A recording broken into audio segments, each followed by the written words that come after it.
नमस्कार, मी मोहम्मद सिकंदर यांनी मला बातमीपत्रात स्वागत. बातम्या शेतीच्या संदर्भात.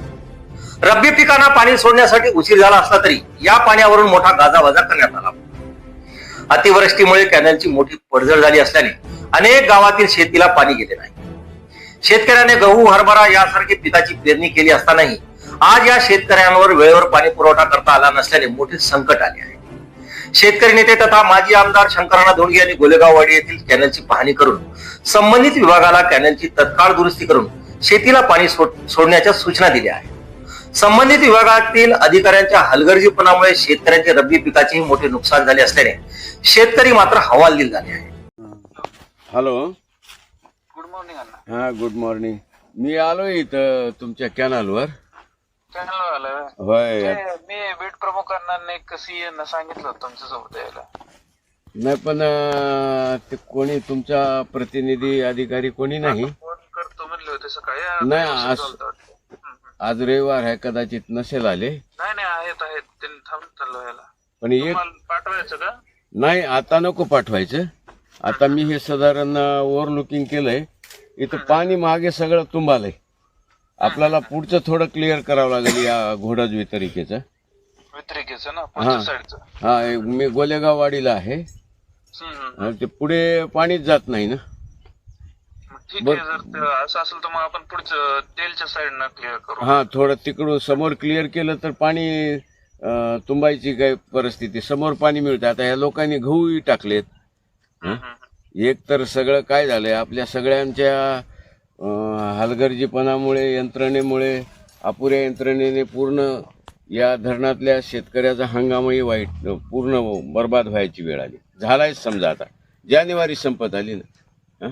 आता काल रायवाडीचे फोन आलते, शेलगावचे फोन, पिंपळगावचे फोन. समोरही पाणी मिळालं नाही म्हणतात. तिकडे नाही जाऊ शकत. तिकडलंच कंधार वितरिकेच क्लिअर होऊ शकत. नाही ना. आणि समोरचं काय अडचण आहे?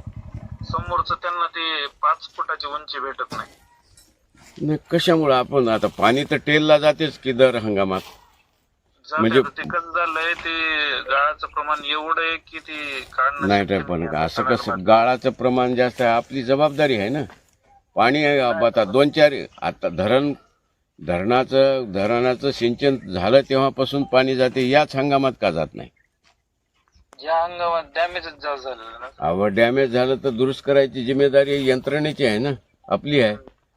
सगळे आपण मार्चला तुमचे वरचे अधिकारी करोडो रुपयाचे रिअप्रोप्रिएट करून बिलं उचलतात आणि एवढ्या छोट्याशा धरणातलं तुम्हाला 3 महिन्यामध्ये रिपेअर करता येत नाही म्हणजे काय बाब आहे? पूर्ण शेतकऱ्याचा हंगाम वाया जाईल ना. गेलाच आता. का वरिष्ठांना सांगायचं का मीटिंग बोलू, एक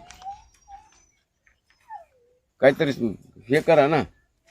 मार्ग तर काढावा लागेल. पाणी काय धरणात बाष्पीभवनाला सोडून देत आहे का? आता शेतीला पाणी जानेवारी संपत आला.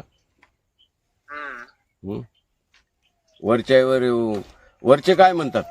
SC वगैरे तुम्हाला मदत करतात काय? पॅचेस क्लिअर करून घ्या म्हणाले. अरे बाबा, कशा करायचे तर कशाने करायचे? मग यंत्रणा लावा ना.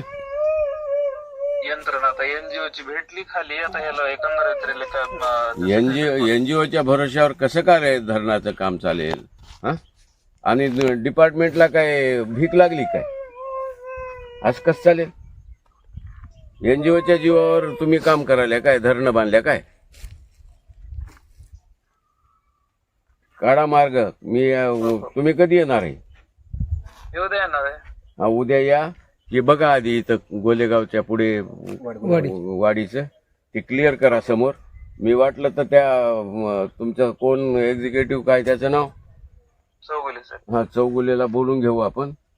का पुढे शेलगाव वगैरे या भागामध्ये पाणी का जात नाही, पिंपळगाव, याचे प्रॉब्लेम इमर्जन्सी युद्ध पातळीवर सॉर्ट आउट केले पाहिजे ना. असं कसं?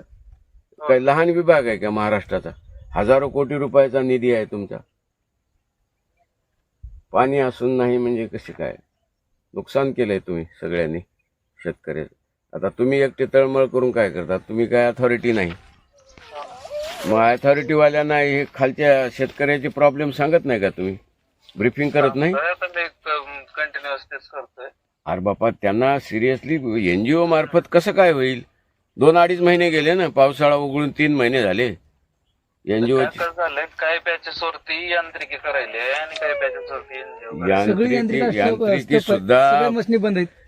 यांत्रिकी सुद्धा पुरे होत नाही. हा, तुम्हाला एजन्सी लावूनच काम करावं लागेल. यांत्रिकी काय सगळ्या गंजून गेल्यात तुमच्याशी. वर्षानुवर्षाच्या मशिनरी यांत्रिकी विभाग झोपा काढायचे, लाखो रुपयाच्या पगारी उचलायच्या आणि झोपा काढायचे. कशाची यांत्रिकी हात सगळे आलगंड होऊन गेले सगळे. ते काम करणार यांत्रिकीवाले, त्याच्या जीवावर जमना. चांगली रेप्युटेड एजन्सी लावून काम करावं लागेल. आता उगा 2-3 महिने राहिले, चारा चुरा पेरतील लोक. काळजी घ्या, मी बोलतो त्यांना आता. हा, तुम्ही या उद्या हे क्लिअर करा. मी एखादी मंगळवारी मग त्यांना बोलून घेतो, SC ला, दाभाडेला वगैरे. बुवा काहीतरी युद्ध पातळीवर इथं तरतूद करा. आणि तुमच्या एजन्सी ऐकतात ना, एवढा मोठा विभाग आहे, तुम्हाला शेकडो कोटी रुपयाचा निधी आहे.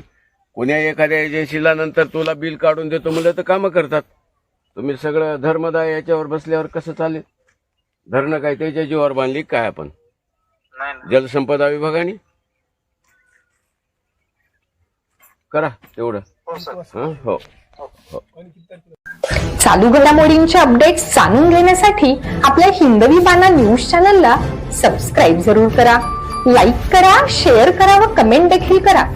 बेल आयकॉन वर प्रेस करा व नोटिफिकेशन्स मिळवा.